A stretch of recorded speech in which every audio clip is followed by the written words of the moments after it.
Şimdi her taraf aslında tarihi kalıntılarla, antik kalıntılarla dolu ama insanlar yani hepimiz öyleyiz. Yanından geçip gidiyoruz. Bunların her birinin bir hikayesi olmalı.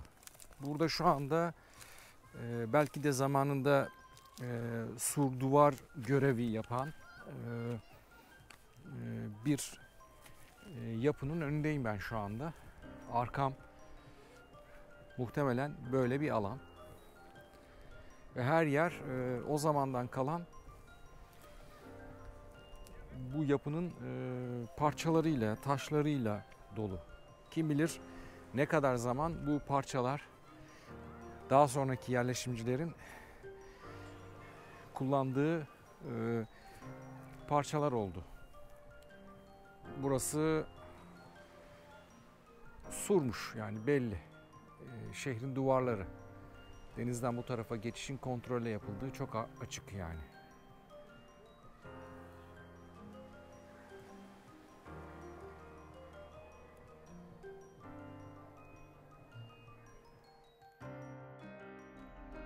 Zamanında çok farklı bir alanken burası şimdilerde araçlara park yeri olarak hizmet ediyor. Yani bunu bir eleştiri anlamında söylemiyorum. Sadece kaderin bir cilvesi, biraz tuhaf geliyor bana. Yani bu bir eleştiri değil, kesinlikle eleştirmiyorum. Burası farklı bir alanmış muhtemelen. Bu antik yapıların şu anda ne olduğu belli değil. Bir tabela yok birçoğunda ve başıboş bırakılmış vaziyette. Bunların ayağa kaldırılması ve ne olduğunun belirlenmesi bence iyi olacaktır. Yani bunların tam anlamıyla restore edilmesinin iyi olacağını düşünüyorum ben. Yani belki de hatta üstünün bile kapatılması iyi olabilir. İçinin ayrı bir şekilde aydınlatılması. O zaman yaz kış burası misafir kabul edecek bir yer haline gelecektir. Şimdi hedefimiz bu mu? Bence bu. Böyle bir yerin yaz kış misafir kabul etmesi gerekir. Yani olay sadece denize girmek değil bence. Ya da işte ormanda piknik yapmak değil. Bu bir kültür ve çok önemli bir kültür. Bu kültürün, bu topraklara ait bir kültür bu. Biz de bu topraklarda yaşadığımıza göre bu topraklardaki bütün kültürleri kavramak ve daha sonraki nesillere aktarma yükümlülüğümüz var. Şimdi antik kentin Hadrianus girişi bu tarafta. Hadrianus Roma Sezarlarının içinde adına çok eser yapılmış bir kişilik. Her yerde mutlaka bir Hadrianus tapınağı, Hadrianus girişi oluyor. Belli ki bu eski şehir devletlere Roma'nın kontrolüne girdikten sonra cömert davranmış olsa gerek. Ben öyle yorumluyorum. Ve dolayısıyla her yerde kendisi hoş karşılanmış. Muhtemelen gözüne girmeye çalışmışlar. Tabii tarih ayrı bir konu, ayrı bir şey. Bu konuyla ilgilenen uzmanlara şapka çıkarıyorum. Onların araştırmaları, bu konudaki bilgileri elbette ki bizim bilgimizin çok ötesinde.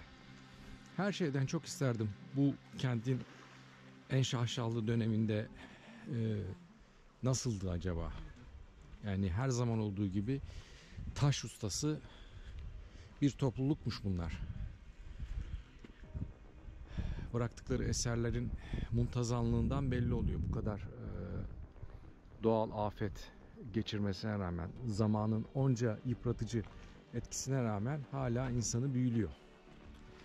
Aslında bu kazıların biraz daha hızlı olması, biraz daha büyük bir kadroyla yapılması belki bu hızı sağlayabilir. İyi olurdu. Yani burada daha gömülü olan, daha açığa çıkmamış çok şey olduğunu düşünüyorum ben. Evet, giriş vakti zamanında buradan şehre girip ana caddesinden Agora'sına doğru ilerleniyormuş. Bunu biraz toparlamaya çalışmışlar. Fakat tabii hangi taş nereden çıkmış tam yerine oturtulamamış. Yerine oturtulamayan taşları şuraya toplamışlar. Çok ihtişamlı bir kapıymış belli yani. Şurada da şehri koruyan duvarlar varmış. Denizden gelen belki saldırılara karşı her zaman olduğu gibi tedbirler alınmış. Burası çok güzel bir yer yani. Buna diyecek yok.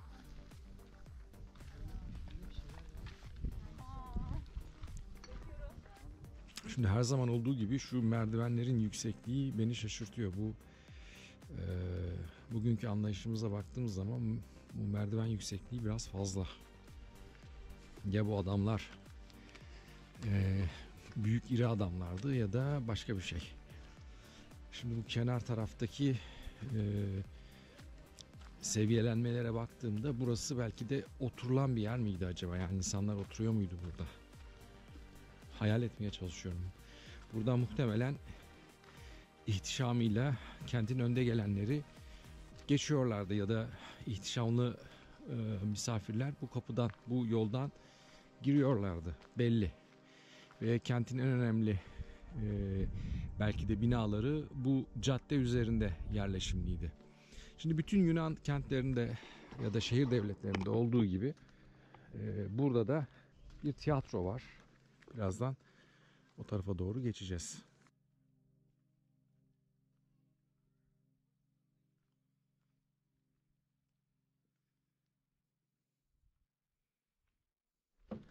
Antik tiyatronun girişini kolaylaştırmak için bir düzenleme yapılmış. Gayet de iyi olmuş. Antik tiyatrolar yani söylenişi antik tiyatro deniyor ama tiyatro kelimesinin kökeni belki de farklı olabilir. Bugünkü anlamında baktığımız zaman işte tiyatro sanatçılarının tiyatro oyunu sergilediği yer aklımıza geliyor. Fakat burada enteresan olan bir şey var. Filozoflar ideal sayıyı bile belirlemişler. Yaklaşık 4000 kişinin bu şekilde şehir devletler için ideal bir sayı olduğu söyleniyor. Tam hatırlayamıyorum. Sokrat'tı galiba. Böyle YouTube'da kanalını keyifle seyrettiğim bir arkadaş var. Kanalın ismi de Dilozof. Özellikle antik filozoflar ve onlarla ilgili bilgileri tabii çok hoşuma gidiyor. Onu takip ediyorum. Orada söylemişti galiba 4050 idi. 4050 kişi Sokrat'ın hesabına göre ideal sayı. Yani yönetim için 4050 kişilik bir şehir devleti. Fakat o zaman da benim aklıma şu soru geliyor. Bir kere bu herkesin katılıp da yani şehir yönetimine katıldığı bu alanlarda kadınlar var mıydı? Bir. İkincisi